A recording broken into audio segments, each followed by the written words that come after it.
All right. As usual, it is 7 o'clock here on a Wednesday, and that means it's time for another episode of Unapologetic with Chet and Duffy here on the Naked Sports Network, powered by SFBNRI. I am your host, Chet, and to my right is my wonderful counterpart, Duffy. Duffy, how are we doing today, my man? I'm doing pretty good, Chet. Just big week this week. Beginning of April, it's really nice out this week. Sorry, looking at the stream while we go. Continuous 60-degree weather, man. It's been nice. And talking about some sports. Yeah, definitely. The weather's nice. I went for a walk on the beach yesterday. Very nice weather, and some nice weather this weekend when I'm filming my short film. So hopefully everything. Getting this cardio in, man. Productivity, short film coming out. Go check that out when Chet releases it. Yeah, definitely check out my movie when that comes out. That's going to be coming out sometime in May. It may have a delayed release because we may send it to festivals. We'll see how it goes, though. But without further ado, we'll hop into some sports talk, and starting right out of the gate, going into some NFL talk to talk about Sam Darnold. The deal is finally done. He is out of New York, heading to the Carolina Panthers. The Jets managed to get a third overall draft pick. Excuse me, hold on. The Jets received 3 picks, a 6th rounder in 2021, a 2nd rounder, and a 4th rounder in 2022 in return for Sam Darnold. So he is basically right now in the ranks to possibly take Teddy Bridgewater's job there. It's going to be a duel between the two, but right now you're looking at the face of the franchise. Yeah, looking at the face of the franchise, man, Sam Darnold could really take that job as QB1. That's what it's looking like right now, because Teddy Bridgewater probably wants out of there. It looks like the Panthers are going to move on from him. They're going to let him talk to teams that he might want to play for, try to facilitate the trade, and that's really advantageous to him. He's going to basically choose where he wants to play next year if those rumors are true. And Sam Darnold, I do think they're going to still pick a quarterback. They do have the 8th pick in the draft. In a class like this, if they end up seeing a guy like Justin Fields or Trey Lance at 8, I don't think they're going to pass on that. No. I don't think they're going to be dead set on Sam Darnold, but I think that he is the favorite to be the QB1 next season to begin the year right now. And new system, man, we might see a Ryan Tannehill-esque resurgence, coming out of an Adam Gase offense and really just blowing up, somewhere else. Yeah, Duffy, there's a lot of potential here with this trade. I mean, and it's kind of crazy that we see this team sign Teddy Bridgewater last offseason after he did amazing with New Orleans Saints, was undefeated as at the helm for Drew Brees' injury at the time. And now we're seeing him do okay as a starter in Carolina, have shining moments like against the Kansas City Chiefs where they nearly defeated them in Arrowhead with Christian McCaffrey coming off the IR. So, I mean, it's kind of crazy to see him want to see a change of scenery, but it's nice for Sam Darnold. And if you look at Sam Darnold's career numbers, 8,097 total passing yards. Last season, he only passed for 2,208 passing yards. Granted, he was hurt for part of the year. He only played 12 games. And even in the other 2 years, 13 games played. But last season, 9 touchdowns, 11 interceptions. Definitely not a good look for a starter like him to be on the open market. But only 23 years old once again. This is a guy who's drafted 3rd overall out of USC. This is somebody you want to see play and continue that success going down the stretch. And pairing him up with Christian McCaffrey and DJ Moore, we could see some nice production out of Sam Darnold, I think, this season. Another guy, his ex-teammate, Robbie Anderson, another former New York Jet, got out of that system and really had a huge year last year, over 1,000 receiving yards. So, Sam Darnold, new system, like I was saying earlier, I think he does have the potential to explode. Maybe, Carson Wentz in that same boat also. So, he's gonna have a big year, I think. Yeah, definitely a strong arsenal to back him. Definitely a nice change of scenery. And we talked about, I couldn't find the video from NFL memes that we were talking about earlier. I have the video right here, actually. I went to my saved on Instagram. I'll just play it on my phone real quick. Go ahead. Hold it up to the webcam. They threw Sam Darnold a party. He was hyped. He was so hyped. Let's see it, baby. This guy was so fucking ready to get out of there. My God.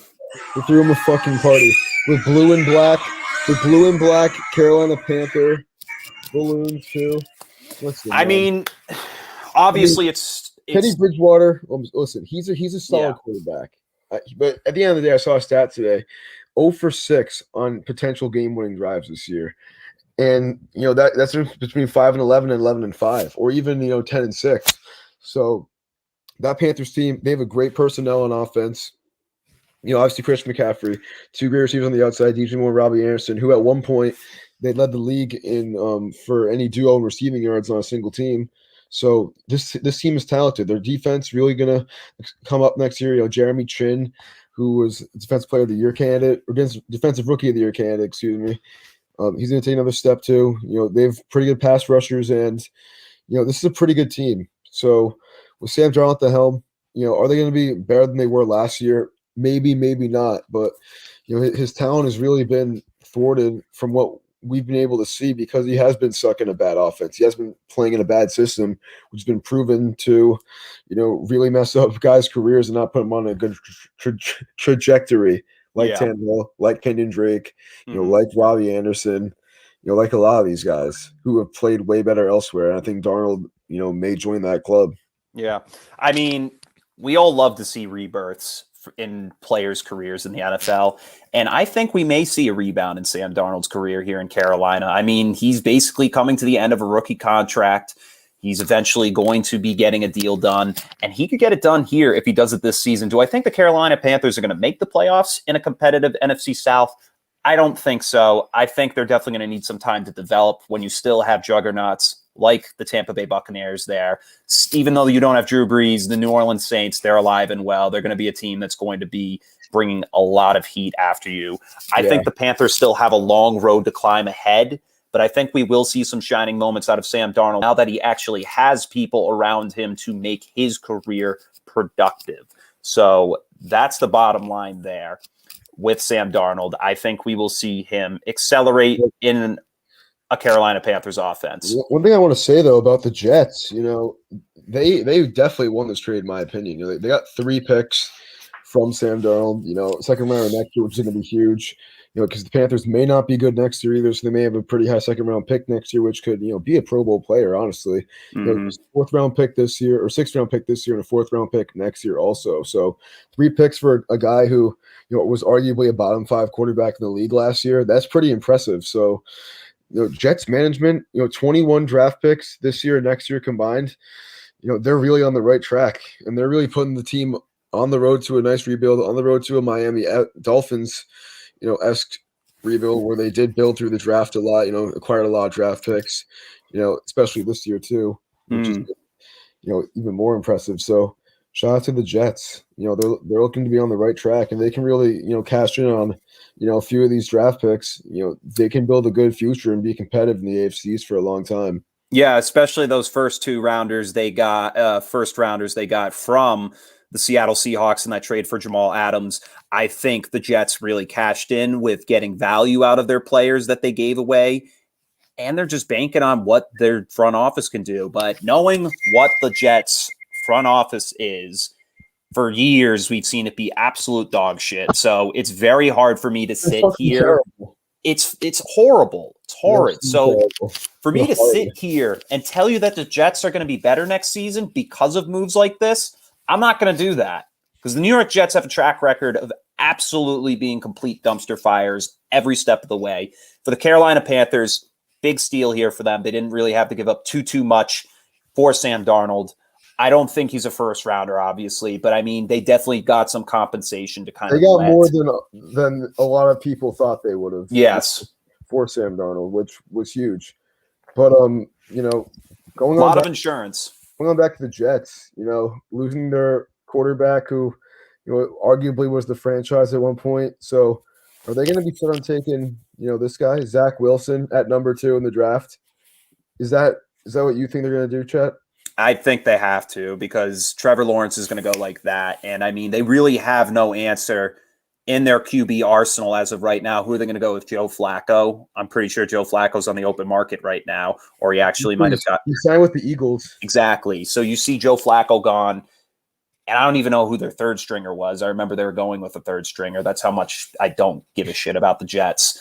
But I mean, if you are the Jets front office, if you do not take Zach Wilson, you are an absolute dumbass, and you are throwing the franchise underwater for yet another season, maybe even decades to come. Yeah. This is the most important year for the New York Jets to get themselves back in a rebuild conversation, unless they just want to be the new Cleveland Browns. I mean, but the Jets are already the Jets. That's the joke basically behind both teams. So, yeah, I think that's a good way to wrap up that discussion there and head into Antonio Brown, who is currently still on the free agency market, Super Bowl champion with the Tampa Bay Buccaneers, signed during the season. And we saw a pretty productive career for him, season for him, despite not playing many snaps as people thought. 45 receptions on the year on 61 targets, 483 receiving yards, and 4 touchdowns. And then in the playoffs, my man definitely soared there. He secured himself a touchdown in the Super Bowl, if I'm not mistaken.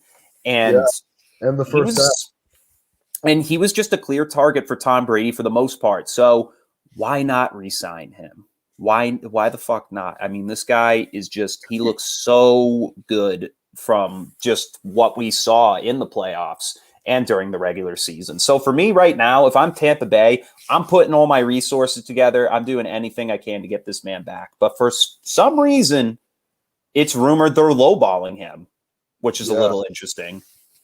Duffy, I don't know if you want to weigh in on that a little bit before I jump into some of this. Heard they're not really close on a deal right now. That's the word around NFL hubs. But Antonio Brown last year in 8 games, 45 catches on the year, almost 500 yards. Look at that. Almost, if he plays all 16 games, he's close to a 1,000-yard season. And building up chemistry after 15 games, way different than build up chemistry after 7 games played. So very productive receiver for Tom Brady, like you were saying. Antonio Brown, if he wants to play in the NFL, he's made it clear that it is with Tom Brady. Obviously Seattle's making a push for him. Not really too much of a push if they haven't signed him yet, clearly, but it's got that Russell Wilson wanted to be on the team. And so like you were saying, Chet, why the fuck not bring him back? He's a pretty good weapon for Brady. He is Antonio Brown at the end of the day. And that team, a lot of depth at the receiver position, obviously. You have Mike Evans, Chris Godwin, 2 Pro Bowl caliber players, and Scotty Miller too, who, the speedster. And you get Rob Gronkowski back for the year. He's in my franchise mode in Madden right now. He's on my team. He's just so fast. I just love Scotty Miller and Gronk too. Exactly, with OJ Howard, with Cameron Brate. There's just a lot of depth on that team. So depends on how much AB wants. We've seen reports that range from $4 to $12 million. So I think they should re-sign him though. Yeah, I think they should make a move. I think a big thing here is the Tampa Bay Buccaneers have been giving short-term deals with lots of money involved to these players, obviously to keep this Super Bowl team intact. We saw it with Devin White. We saw it with Shaq Barrett. And we saw it with Levante David. Both guys signed at least 2-3-year deals with the team to stay intact for at least a couple more seasons. Yeah. So this is why they're going so low for Antonio Brown. And right now I'm looking at an article here from SB Nation, Bucs Nation. It's a Tampa Bay Buccaneers community article. And the latest from Joey Knight of the Tampa Bay Times suggests that negotiations between Brown and the Bucs may have hit a wall as another year in Tampa Bay may not happen. And on Tuesday morning, Coach Bruce Arians was on WBA 620 AM talking about the chances of Brown returning in 21, and he said they are okay. Yeah. As of right now, the projected market value from CBS Sports for the wide receiver position was a floor of $12 million a season with a ceiling of $20 million. However, some reports had projected Brown's market value to be around $5 million. So this is a guy who 3 seasons ago was your number 1 guy you're going for at wide receiver. And you see him go from the best receiver in the league. He was on track to be maybe the best ever behind Jerry Rice. Easily. I'm talking about a guy who could do absolutely anything. I think he's going to go down, Chet. I think he's going to go down as probably the most underappreciated player of our era, because just because he went psycho his last couple of years, we're gonna remember him for. Yeah, exactly. It's almost going crazy. I feel like allegations. Yeah, and the fucked up part here is you start looking at the league, because the league is really pushing for a concussion protocol and kind of really looking into mental illness behind the whole thing. And Brown suffered like those hits that we saw from Vontaze Burfict in the playoffs that basically knocked him the fuck out. He was done. Yeah. And it's screwed up because now you look at today and he's almost a laughingstock of the whole league because he's saying the most outlandish shit you've ever heard. And I mean, obviously it is insane. But at the same time, this guy can still play. And we're all sitting here making fun of him every step of the way. This is a player who has a lot of talent. And now he has a ring too. And it has a ring. And nobody wants to pay him. It's mind-blowing. It's something I literally just realized in the midst of this conversation. And I kind of want to make light of that because it's almost unacceptable to be a player in this league who easily, I mean, I can understand it. He's definitely burned some bridges with the teams he's been with. Definitely a distraction, you know. There might be a lot of media attention, but at the end of the day, he's Antonio Brown. He's a Hall of Fame caliber player. Some team has to sign him. We're already, at the beginning of April, and he's still unsigned. Maybe they don't think he's worth that much. But I think if you play him in the right system, he's going to make plays no matter what. He's one of those guys who's too talented to not make plays. It's kind of like when Wes Welker went. No, I'm not even going to compare him to Wes Welker, bro. That was blasphemous. But I was going to say when he went to Denver but he was only good for like 1 year. But seriously, it's Antonio Brown. I think the Bucs should re-sign him. I've seen Brady making a little push. Devin White too making a little push on Instagram. Yeah, so, at AB waiting on you. So his teammates want him back. They just want to run it back, and they have all the talent in the world to do so. I think adding AB re-signing him would be, to their advantage. It would be. And I mean, it's low risk, high reward, Absolutely. And I mean, right now, the top landing spots for Brown, number one being the Tampa Bay Buccaneers, number two being the Los Angeles Rams. Now, that would be something interesting because Josh Reynolds is now gone, and you still have Cooper Kupp and Robert Woods, and now you have Matt Stafford. So you're talking about three wide receivers here that are all solid. I mean, you got Cooper Kupp, who's a great route runner. You got Robert Woods, who's also a great route runner, but also a speedster. And then you got Antonio Brown, who you could easily throw in the slot and just have him burn everybody or do what he does best. And then you got other teams like the Baltimore Ravens. Once again, Lamar Jackson needs somebody other than Marquise Brown and Mark Andrews to throw the ball to. Seattle Seahawks being the next one. Russell Wilson. I mean, David Moore entered free agency. I'm not sure if he re-signed with the team right off the top of my head. He's actually with the Panthers. So, I mean, that's a spot he could land up and be another weapon for Russell Wilson. And then finally, to wrap it up, the Tennessee Titans. Corey Davis, now gone. He's with the New York Jets. That's another destination and another weapon for Ryan Tannehill to throw to after losing both Corey Davis and Jonnu Smith. You need somebody to complement A.J. Brown on that offense. So, I mean, there's a lot of destinations for Antonio Brown.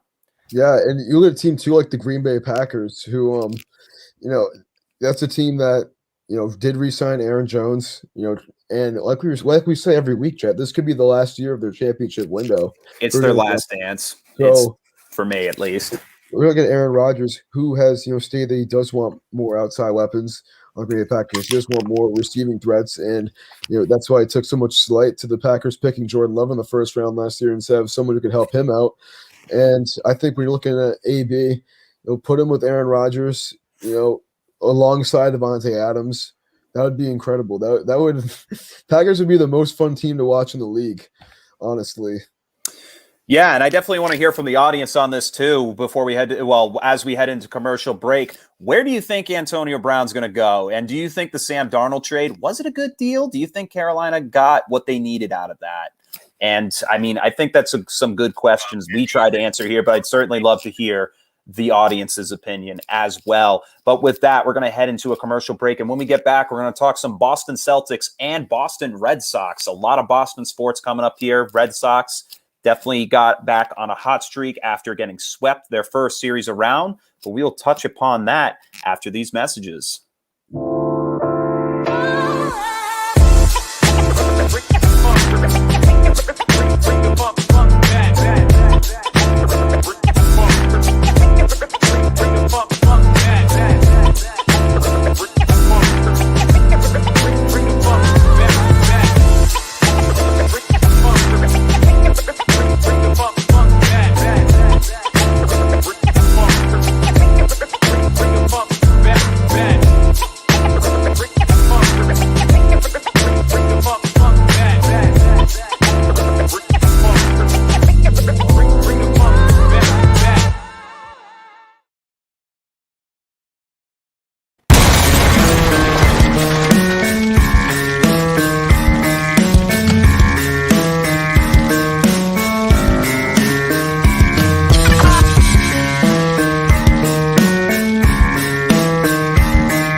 right. I am back, Duffy. You had Yo, all right. So welcome back once again to that commercial ended so abruptly. Yeah, abruptly. that one ends really short. I should have warned you about that. But anyways, welcome back to Unapologetic with Chet and Duffy here on Naked Sports Network, powered by SFBNRI. Excuse me, right there. That's a lot to say in one sentence. But coming It right really up, is.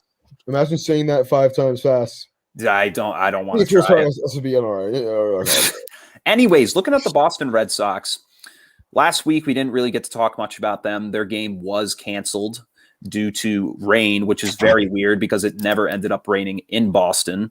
So kind of taking a look at what their schedule has been in this first half, right after spring training, right out of the gate, they lose 3-0 in the home opener.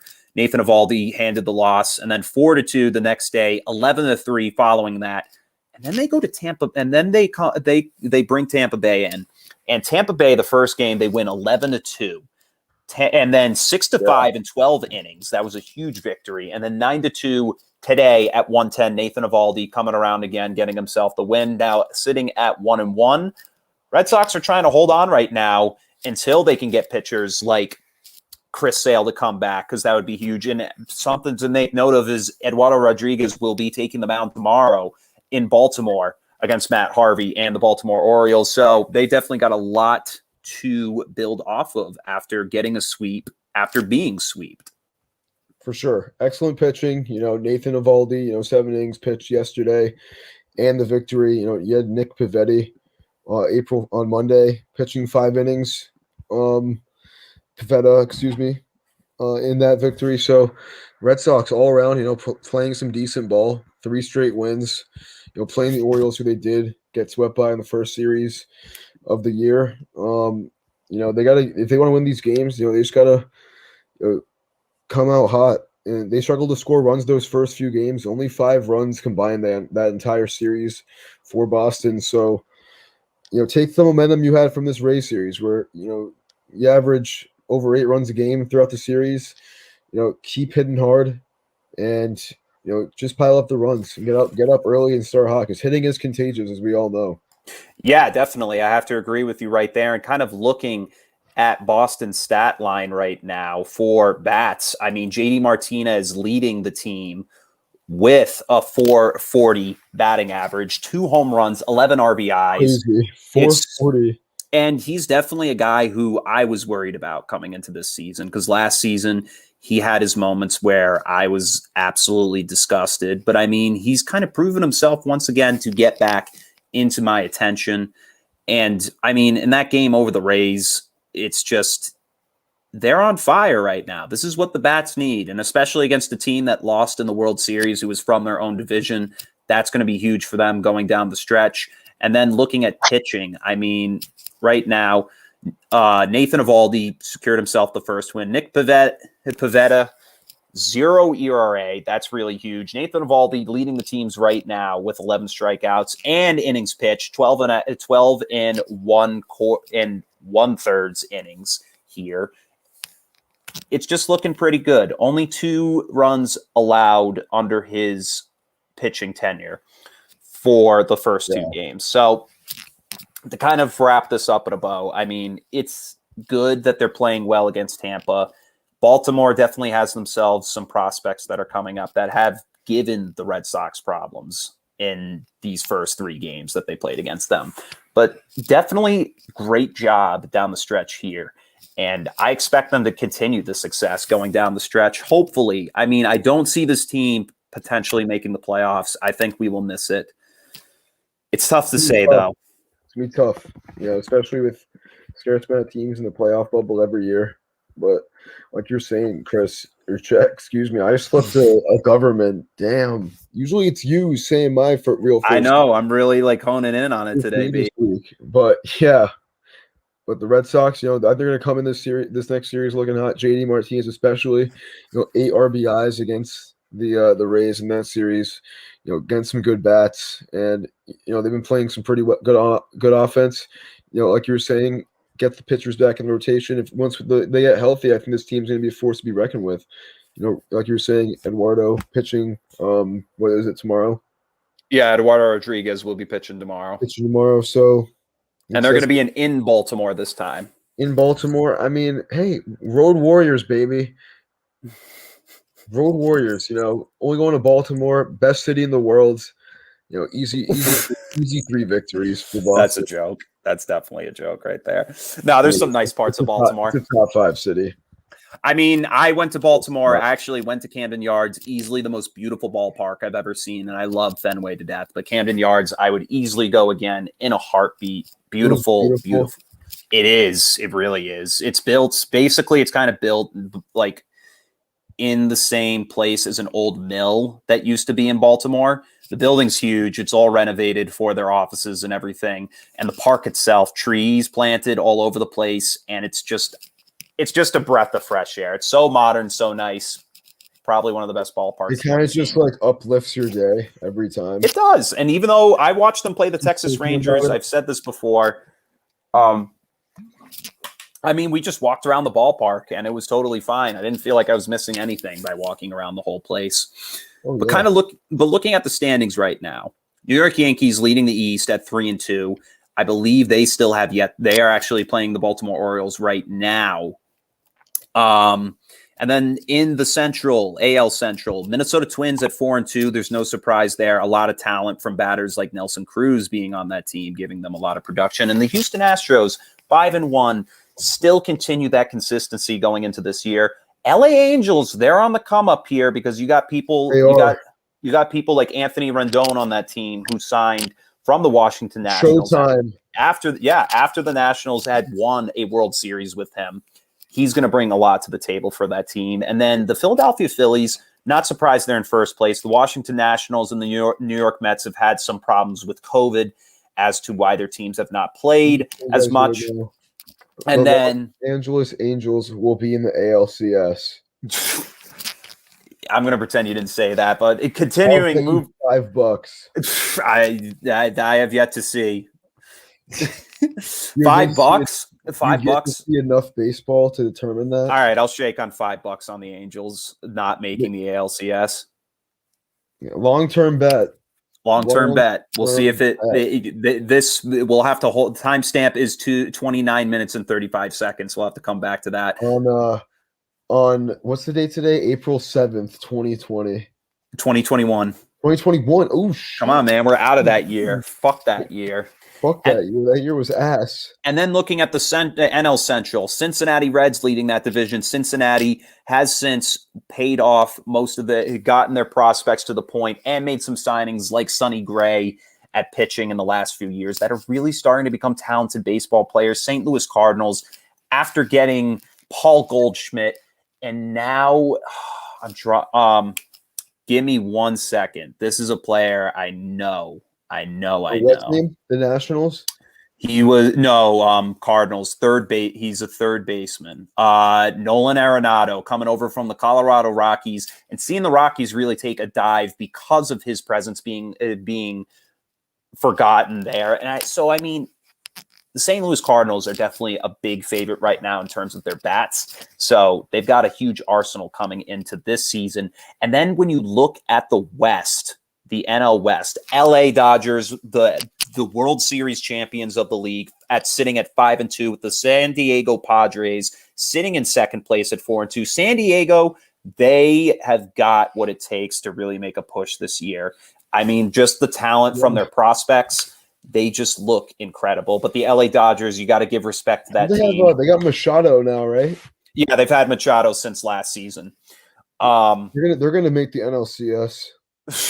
I mean, we'll see, man. We'll see. I wouldn't put it past them, honestly. Fernando Tatis Jr. is going to be the MVP of the NL. Dude, he's nasty. I'm telling you right now. Nasty. And then if you're talking about another nasty prospect, Vladimir Guerrero Jr., absolutely unbelievable. Filthy. He is filthy. And he lost 40 pounds coming into the season with Toronto. Toronto's going to be a team I expect to see making a push once again this season.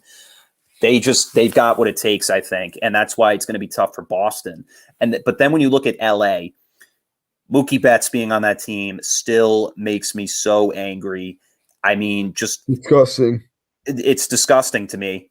And then pitching wise, Trevor Bauer, easily one of the best pitchers in baseball right now, probably top 5, maybe.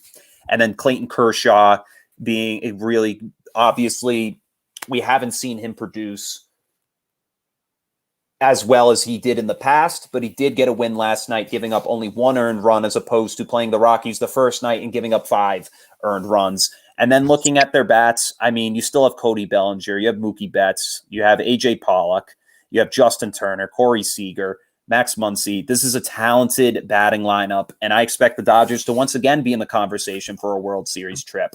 And the New York Yankees, of course, too, because you see players there like Giancarlo Stanton, Aaron Judge. I mean, the big teams just buy championships. Basically, they've already earned themselves names in the running. Baseball is definitely very much a powerhouse sport, but it does have its upsets in the playoffs at times. So, I mean, we'll see what happens. Maybe Still like very a couple times a decade. Yeah, I agree. But looking at the Boston Red Sox schedule moving forward, it always sends me to the second half for some reason. We're still in the first half, We got bro. the Orioles, we do know that. And then following that, starting on Monday, the Minnesota Twins, we will be covering them around the time they start next week, which is at 7:40. And actually what's going on right now is the Boston Celtics will be playing. So by the time next week rolls around, we will have results on the Baltimore Orioles games and the Minnesota Twins games. So the Red Sox definitely going to keep up the momentum they've been doing. Same with pitching and relief if they want to be contenders in the AL East. For sure. All right. Absolutely. So now wrapping that up, we're going to be heading into the NBA and talking about the Boston Celtics a little bit. Celtics, since we last talked, lost to the Mavericks. That was definitely something I kind of expected going into this one, that they were going to lose. But then the next 2 games, beat the Houston Rockets 118-102. Charlotte Hornets, they kill 116-86.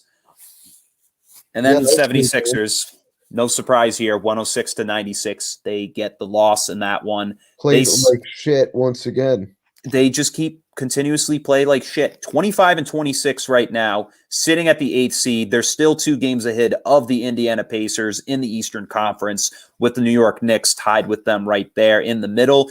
They're willing to – this team's trying to fight to get to that 4th seed, but I don't even know if they have what it takes. Listen, man, Joel Embiid just absolutely owns the Celtics at this point. They're only 35. He's got us by the belt buckle, man. I'm telling you. Just made it look easy, and it was bad. It was really bad. Really started off slow, too, which has been uncharacteristic of the Celtics. Usually, they keep it close for a long time, get down big at some point, and then keep it close again and lose. But really slow start for the Celtics. They're down 13 at the half. Down 15 after 3 quarters. It wasn't really even close. So Boston, once again struggling. Jason Tatum, Jaylen Brown only combined 37 points in the night. It's not a lot of spacing on this court. New acquisitions have not played great so far. Luke Hornet just 6 points. He's been getting in foul trouble a lot lately. Evan Fournier was out last night, but Celtics, man, it's looking ugly. And 7-game homestand, you're 2-3 after 5 games. Especially with the position they're floating in, the Eastern Conference, fluctuating from probably around the 5 to the 9 seed. And really just, making it worse for themselves, going deeper down that hole. And they still have 2 more games left of this homestand against the Knicks and the Timberwolves. Could win both of them. It would be huge. If they did. Currently they are 8th in the East at 25-26. Still the Pacers, like you were saying, but yeah, not looking good. Not good basketball, man. Literally. No. They've been a game out of the 4 seed for seemingly like the last 3 weeks. Yeah. And I mean, looking at what the Sixers brought that night against us, Tobias Harris with 10 points, Danny Green at 17, Joel Embiid, 35 points, monster against us, 16 for 20, 9 for 19 on field goal attempts. 15 of 20. On FT. Wow. Huge. On free throws? Yeah, on free throws, 16 for 20. I don't know from the field. I was like, goddamn. Dude, like that's insane. You got like that's 20 free throw attempts. Dude, that's 16 points right there. literally making up most of the team's points there. And then Ben Simmons, not 16 points. What am I saying? You do 16 times 2 there. No, that's 16. That's from the free throw line. FT. Whatever. 16. Yeah. That's 16 points. Okay, making sure. And then Ben Simmons, 12 points. Seth Curry, 9 points. Didn't have to go to the bench that much. And then the Boston Celtics, holy mother of God. I mean, the bench, they had 1, 2, 3, 4, 5, 6, 7, 8, 9, 10 bench players come on the court that game. And Jason Tatum, 20 points. Kemba Walker, 14. Guys play. Yes. Wow. Marcus Smart, 14. And then Jaylen Brown, 17. Boston was literally throwing everything they absolutely had to just stop this team because the Sixers were they were trying everything out. They were trying everything, and it didn't do shit, which really proves that this team has a problem and is doing nothing to solve it. The trade deadline did jack shit for this team. You know what's funny? Celtics obviously in need of a scoring guard off the bench. Trading for Evan Fournier, that was a big move. But we saw Isaiah Thomas last night debuting for the New Orleans Pelicans, having a huge game. For Isaiah Thomas at least. He had 10 points. He had 8 straight points at one point. It would have been great seeing him back in Boston. Celtics, huge problems. Looks like they're irreconcilable at this point. I don't even know how they're going to get fixed. And you're sitting at 8th in the East. It's really bad right now. It's not really bad. There's room to go.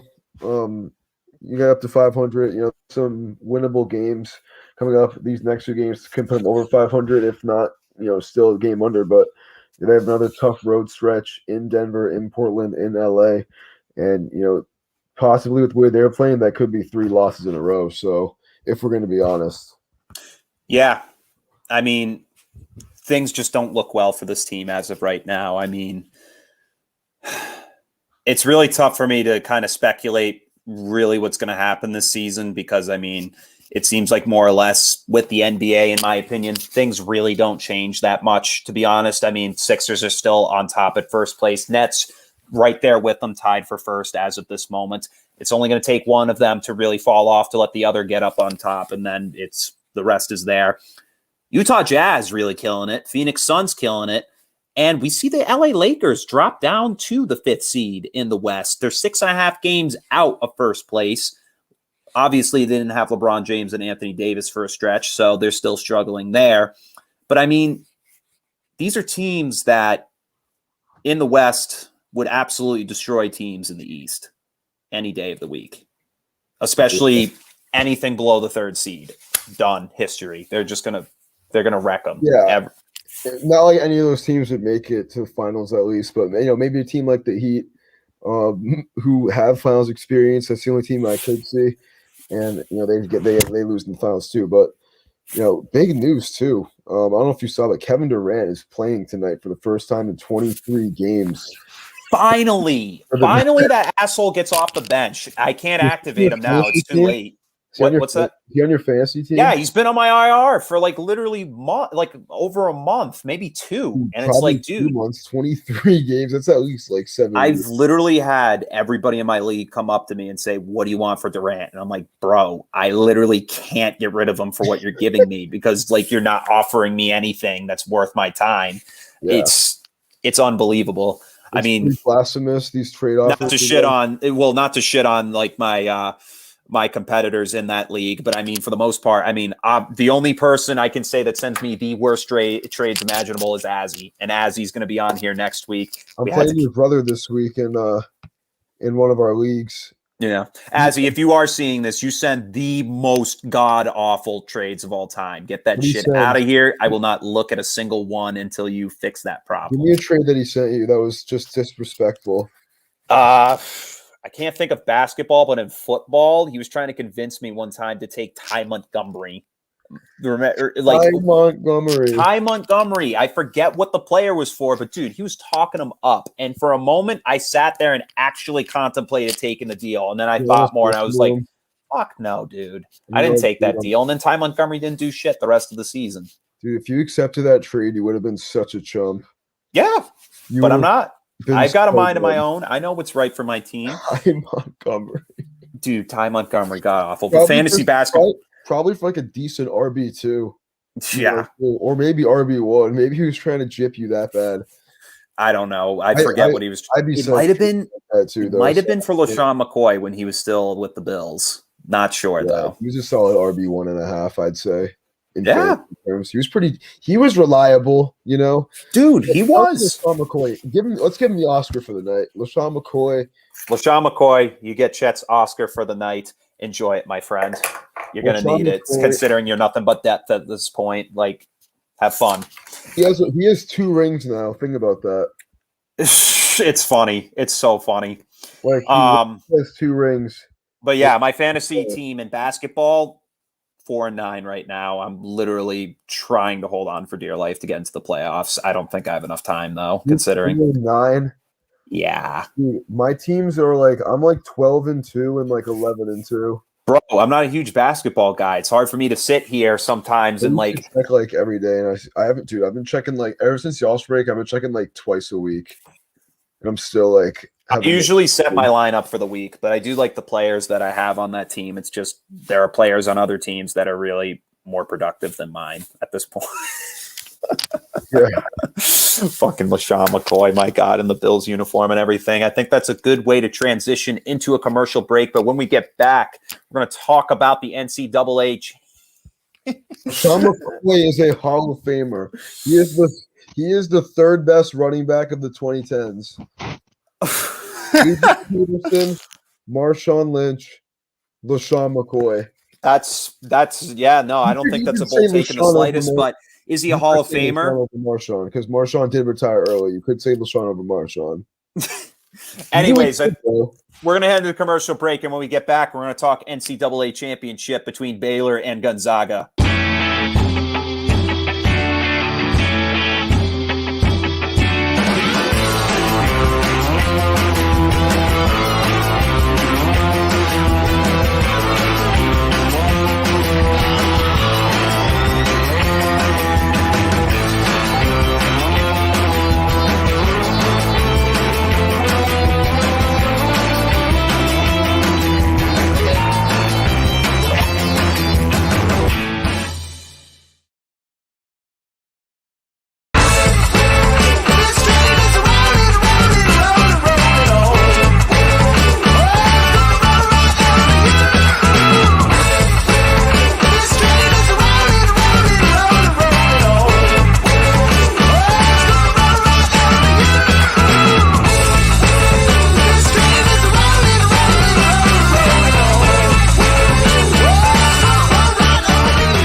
All right, welcome back, sports fans, to the final segment tonight here on a Chet. What? What up, my cousin Chet? Bro, I'm in the middle of my speech here. Welcome back once again, motherfuckers, to Unapologetic with Chet and Duffy here on Naked Sports, powered by SFBNRI. We're going to be talking about Baylor defeating Gonzaga in an absolute blowout. At half, this team led 47-37 and ended up finishing with a final score of 86-70. Baylor wins its first title in, I'm pretty sure, ever. Yeah. Oh, shoot. What? My series went on my computer. I actually have that on the banner, but I neglected to put up. Let's go to boo for me. Boo me. Baylor's men's national championship came out super hot. They were up 9-0 to begin the game. I think they got up 11-1 at one point. They were up double digits for most of the first half, and they never took their foot off the gas pedal. Which we've seen teams do against Gonzaga. Gonzaga obviously had not lost a single game heading into this, man. Major 07 Pats vibes coming from them, but man, what a game by Baylor. Jared Butler, 21 points, 7 rebounds. Great game all around. Great defense too. They really held Gonzaga, early in the first half to limited scoring opportunities, and they took advantage of them. They had a whole bunch of threes, whole bunch of deep threes too. I forget the one dude that hit a ton of them, bro, but it was a great game to watch. Even though I did, bet the rest of my sportsbook account on Gonzaga, I did think they were going to win. You really thought they were going to win that badly? Dude, listen, man, they were nice. Davion Mitchell, that was one of them. Jared Butler, 22 points, actually. I'm going to have to change the tag at the bottom, but great game. And Teague, that guy Teague, too, on Baylor. He had a whole bunch of threes. Yeah, and kind of looking at the way both teams came into this matchup, I mean, kind of looking at Baylor with what they did in the bracket tournament, in the NCAA tournament. I mean, it's blowout after blowout. They were leading teams by 10 going into this, 10 plus. And then Gonzaga, they really hit it. They were blowing teams out as well until they came up against those damn UCLA players. I mean, can they play basketball? And I think that really tired them out going to this one. And they were a little unexpected of Baylor to come out and just torch them, because they torched them right out of the gate. Defense was on top, scoring all over the place. I mean, they were just hitting their field goal tries all day long. And I mean, just looking at the way Gonzaga performed that night, it's tough. It's really tough, especially to see a undefeated team come into this type of matchup and lose this badly. Yeah. It sucks because, I mean, at least for the New England Patriots, we can sit there and be like, the score was only 17-14 for the final in that game. It's close. Both teams played their hearts out. But, I mean, in this one, it was all Baylor, baby. I mean, Baylor played lights out every step of the way, and they never let Gonzaga get a hold of them, get under their skin. They just stuck to what they did best, which is just getting out there and balling out. And congratulations to them once again for winning the NCAA championship. And Chet, man, one thing watching that game is that, honestly, Baylor just wanted it more. You know, they were out hustling. They were grabbing all the rebounds. You know, they were just playing fantastic basketball, you know, team basketball, hitting a lot of deep threes. They were absolutely phenomenal from downtown. They shot 44% from deep. And Gonzaga, they didn't hit their second 3-pointer until, you know, the end of the first half. You know, only 5 threes the entire game, which was huge. So Baylor, man, absolutely phenomenal game. You know, they shot 18 more times than Gonzaga. They really dominated the possession. You know, and 16 offensive rebounds compared to Gonzaga's 5. You know, they really just beat them in all areas of the game. You know, congrats to them. First championship in history. Both these teams were aiming for their first ever championship. And Baylor, man, I didn't pick in my bracket. I picked Gonzaga, but what a hell of a game by them. Yeah, definitely. I mean, statistically, you look at it in just total numbers, their percentage was much higher than that of Gonzaga. And I mean, it sucks because I've always liked Gonzaga as a basketball program. I think they bring a lot to the table every single season. And my heart goes out to them. Feel bad for them for really losing this one. But Baylor, congratulations once again for like your first title ever. That's just huge for you. Shout out to the coach who promised one, you know, like 18 years ago. I forget his name. Baylor head coach, basketball. Yeah. A casual college basketball friend, Scott Drew. You know, shout out to him. And it's funny because people were asking Gonzaga's head coach about where he'd want to go after this run. Because, I mean, this is a historic run for a men's basketball team in the NCAA to go undefeated, going to the championship.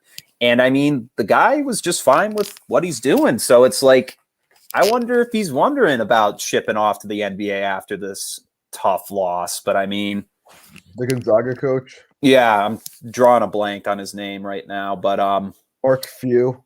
Yes. He was incredible this season to really get the boys to where they did. So, I mean, yeah, this was a great matchup to look at. It's really tough too for Gonzaga, man. That's their second national championship loss in 4 years. You know, they've had a rich history of talent. You know, guys like John Stockton, Devonis Sabonis, you know, Jalen Suggs too. Because who beat Gonzaga the time before that? I'm trying to remember. UNC. What was it?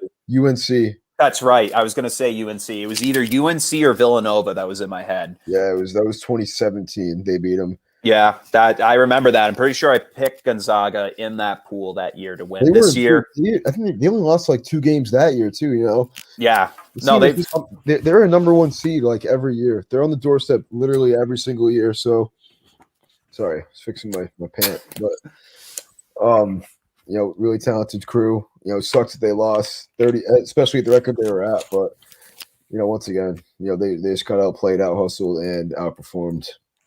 Yeah, absolutely. And to kind of wrap up the podcast here for tonight, next week, we will be having our gambling corner. We hit a slight delay with that But don't worry, we will have our special guest back on next week. And that is it here for Unapologetic with Chet and Duffy. Be sure to come back next week to experience that gambling segment, to run your pockets on some games.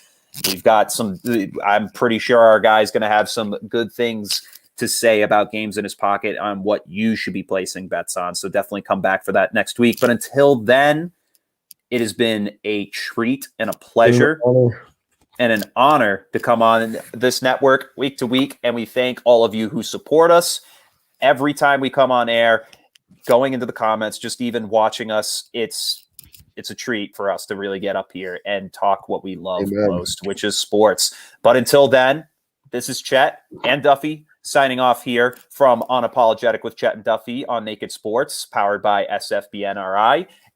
Have a great weekend, everybody. And go Sox, go Celtics, go Bruins, and most of all, go Patriots, baby. Amen, baby. Go Pats. See you guys next time. Peace.